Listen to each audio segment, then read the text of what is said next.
Kuya Express. Ginabi na tayo guys. 11:09 na.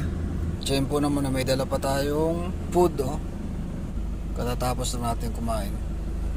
Dahil gabi na hindi na tayo kakain ng sobra-sobra. Ibibigay na lang natin sa aso dito sa parking. Maraming asong gala dito para makakain naman sila. Ayan guys halika na kainin mo to Sige na. Nahiya pa siya guys dinala niya kung saan, nahilahin niya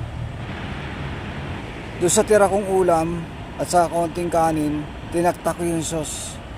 Yun ang nilalantakan niya ngayon Sige na, wag ka nang mahiya.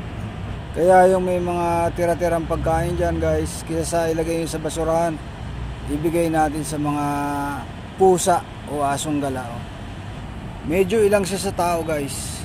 Siguro to nakaranas ng sinaktan. Kaya ganun na lang siya. Kaya medyo lumayo ako. Nakakaawa sila, di ba?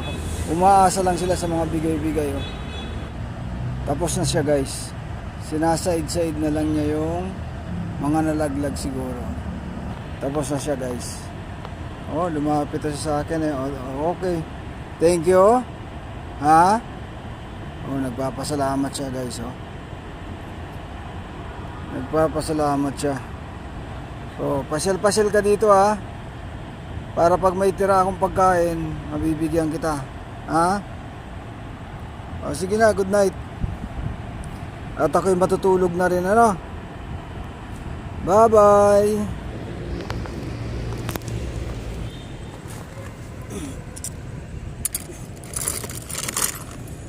Ang aso isang beses mo lang pakainin.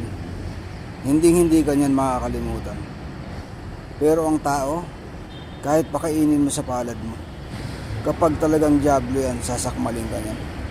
Ito guys hindi na siya umalis sa akin Mula nung pinakain ko siya ganyan kabait ang aso. Isang beses mo lang siyang pakainin, habang buhay ka na niyang tatanawan ng utang na loob. Di ba Cho?